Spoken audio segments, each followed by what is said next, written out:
Right everyone, so I've got now the iguana. Get a reference image. Again, I've just got on this very thick cartridge paper, but you can use watercolour paper, it's completely up to you. I've got my pot of ink, a few different brush sizes. It's always good just to have a few. A lot of time with this type of work, it's good to have a pointed or a round-headed brush. Find them easy to handle. And I've got my palette. So we're going to work on the same principle that we just did with the hippos.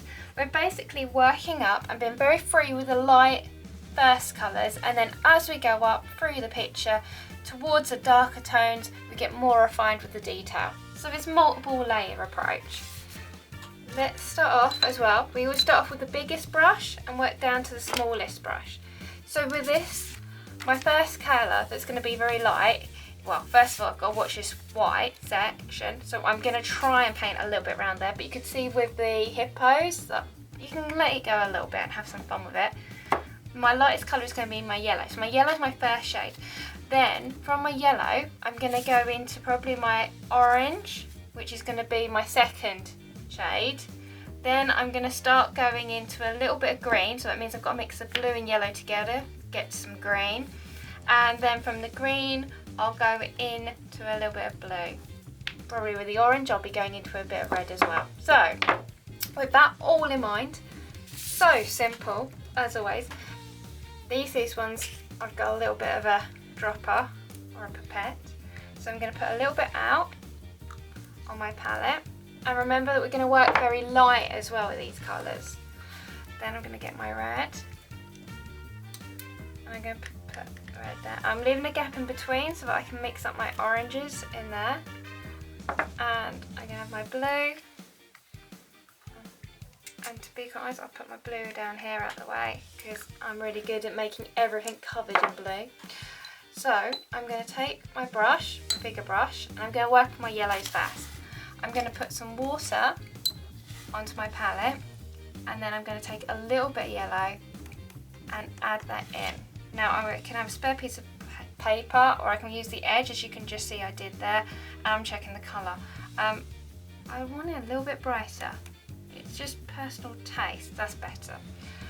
I'm going to make sure I've got a decent quantity. So remember how we first of all went all over the picture, didn't we, with the loose brush marks? Which is what I'm going to do here.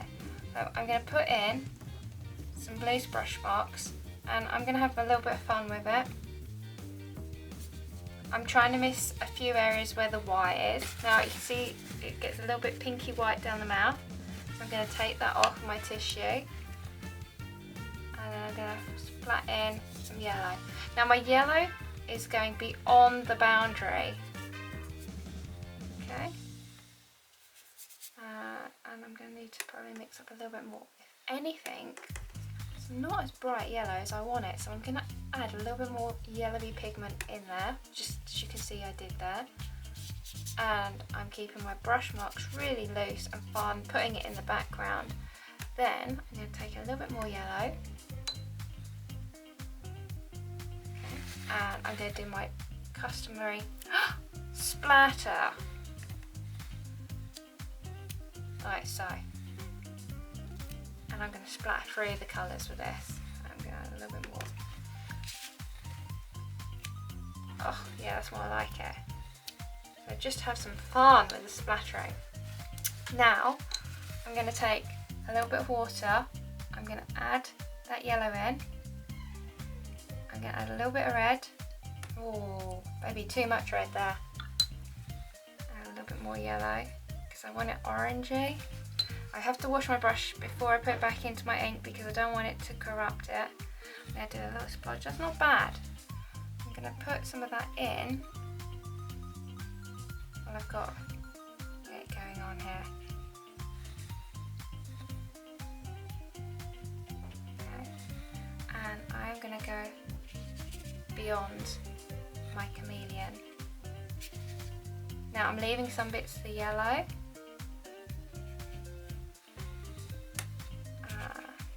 I'm sticking in some bits. Now I'm going to add a little bit more yellow and red into this. See if I can get a little bit brighter. A bit mucky. I might just grab a little bit of red. Oh, that's nice and bright. That's more what we're talking about. So let's put in some of that red. Let's bleed that in. Okay, I'm going to grab a little bit of yellow because I'm going to zap that up. So I'm putting it in neat. And then let's grab a little bit more of that red. Okay. And I'm not worried if I go beyond. Being careful not to do too much neat though, because if you get it to go too strong, you can see here I'm probably going on there. I'm just adding in a little bit more yellow and red. It's a bit more vibrant because I'm using the pigment pure. Trying to miss out this white section. Might go over occasionally. Okay, and a little bit more red down here. I'm going to bring in some red over the back. And I'm going to grab in a little bit of red. I'm going to splat it. Okay, more like that. It's a little bit more lively.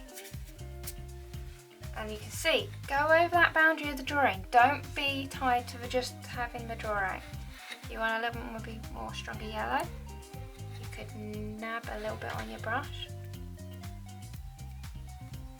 and pick up some yellow for some fun. You can see here,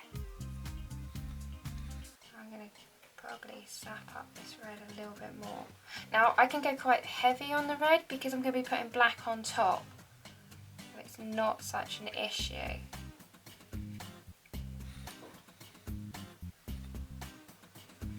Throw in some red down here, and I'm holding that brush at the end and I'm just having fun with my brush marks. I want a little bit of red on the tips because they're quite strong. Oh yeah, it's more like it. I'm going to put a little bit more red around here.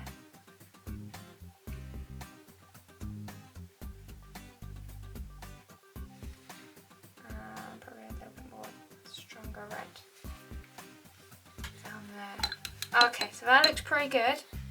I'm going to let that dry and work it out. Now if I wanted to, I could get a tissue and take off a little bit down there because I want this red to be quite prominent, and if I've got too much red here it might not be. So do think about the background and the colour of the animal. If the animal colour is the same as the background, you're going to lose it. So you might just need to get a tissue and take out a little bit of any strong pigments where you'll need it to be lighter. Right, at this stage then obviously I need to be looking at putting in a little bit. I've done the yellow, I've done the orange, I've done the red. I'm looking at my green. So I'm going to come down here, I'm going to grab some of that yellow, like so. I'm washing my brush, I'm going to pick up a little bit of blue, and I know this blue is going to be really strong, and that will make quite a nice green. Now, the problem that you've got at this stage is if this is very wet, which I can see it is, if you put this in, you could end up with the green mixing with the orange. That will give you a brown. So you have to be quite careful. If I do a little bit,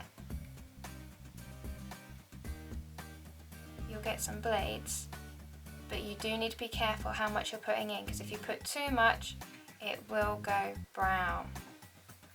Now, if you wanted to be really careful, you can see I need to blot up some of that because it's going to start going like that colour. You could let it dry and then put it in.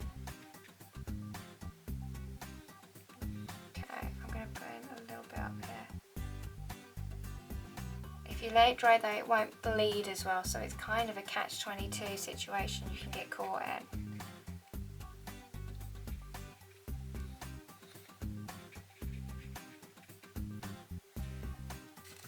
Now if your paper's getting very wet and it's slightly just doing a Mexican wave, grab a tissue and pick up a little bit of that colour, which is settling in the sections of the paper that's just creating valleys. You can see here, because I'm doing everything while it's wet, everything's settling in, but it's about the amount of pigment you've got on the paper. I'm going to grab in a little bit of blue while everything's wet and bleeding, and I'm going to put in a little bit of blue here and there. Now if you're worried and you find like that's too strong, you can grab a little bit of water and just work it out. Remember, the same thing will happen with the blue, so if you're putting the blue over the red and the red is still wet, it will mix and you'll end up with a lilac-y shade. Timing is everything with this type of work. If you put too much on, so you can see like I have done there, take your tissue and just carefully blot out the excess. Okay, just like so. I want a little bit around his eye. I reckon there's a bit of blue in there. A little bit of blue on his nose. I'm going to just take off a little bit. And I want a little bit of blue up here.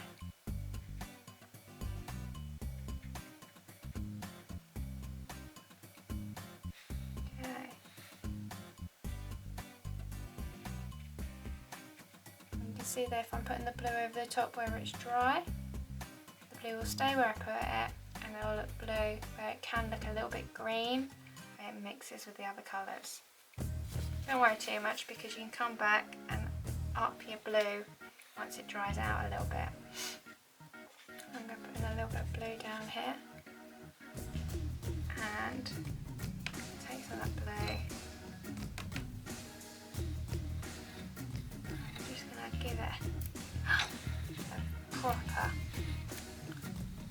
slapping colour. I might put a bit of blue up here. Don't want it too much. Get a brush mark face.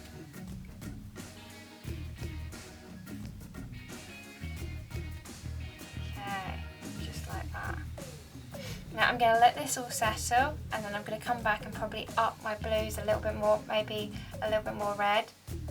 Let's see how it looks once it dries. So give it a hair dry blast, or give it 10 minutes, have a cup of tea and a cookie. Come back to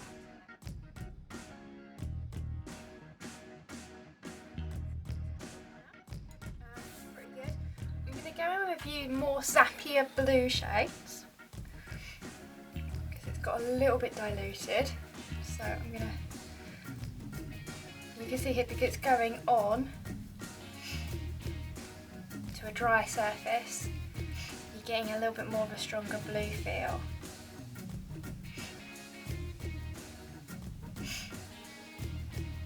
Now you can take your brush, if you want, a little bit of water,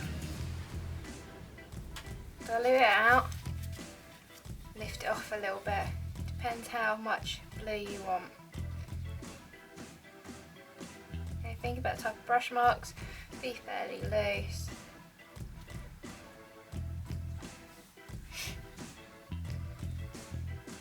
So over here, for instance, probably build up a little bit more blue in here. I'm gonna just use a little bit of water to dilute the edge out so it's not so harsh. Actually, I could mix up a little bit of a greenier tone. I want to, because there's some really sharp green. How to puff that in, kind of, with brush marks. Bleed it out. A little bit of water. And a little bit more around here. He's got a definite explosion of colour, as you can see from this. I'm going to take some of that green off because I quite like that red. And we've got to get some of that green to come down here, because it's like a stripe that runs through there. There's a little bit more green over here. A little bit of green in there. And there's a bit of green on the arm. Now I'm going to actually get a little bit of red as well, so this is kind of a sharpening up of a few shades because everything was diluted with water, a little bit pale and washed out, and I wanted a bit more of a sharper red in a few areas. I'm just going to again dot in the red like I was doing with the blue, but using much more of a purer, non-diluted with water pigment. The colour will be stronger.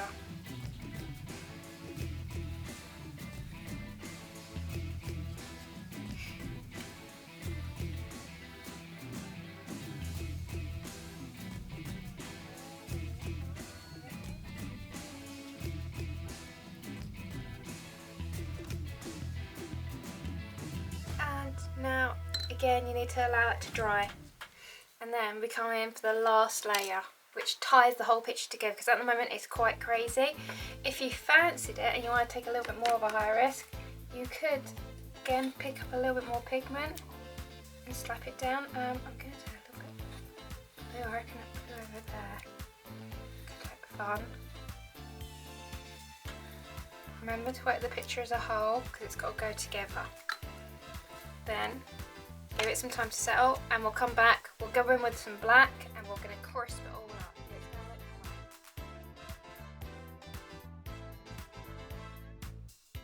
It's dry.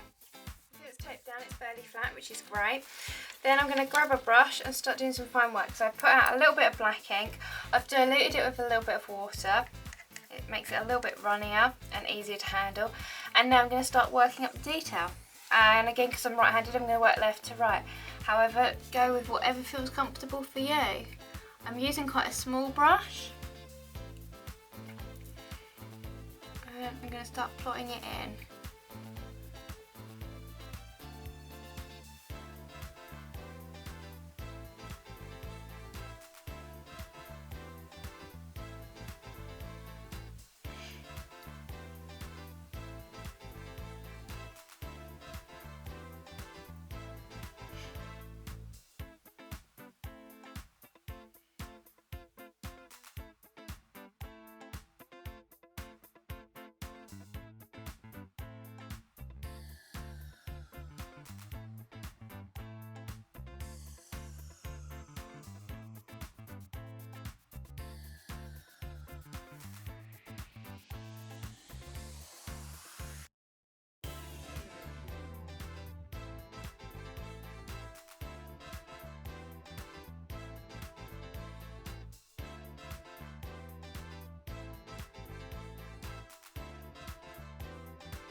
Right, so you should be getting something like this. And remember, this was just a quick project. Now what you can do with this Chameleon is that there's a lot of blue, so you could always take a blue and work in a little bit more blue around a few areas where it's quite dark to build up the contrast. Be brave and don't worry too much, but just work in the darker areas.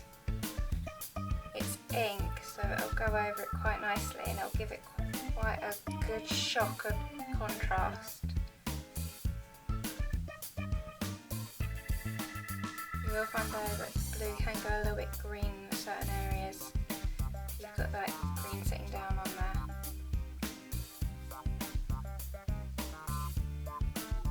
Remember, it is about being very loose and free with your brush marks. Don't worry about being too tight and perfect.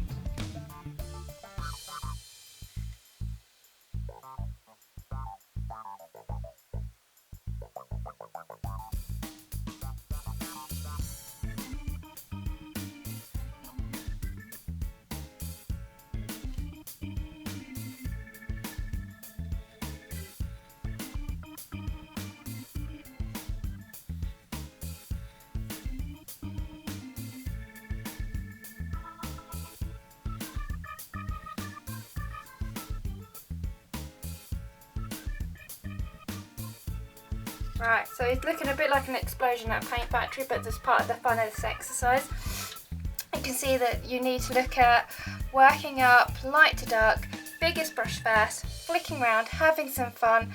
Then once you've settled down and you've got the basic colours in the right places on your animal, using a black to go in to give it a bit of structure, otherwise it's going to look a little bit lost with the background, it's going to be fighting with it.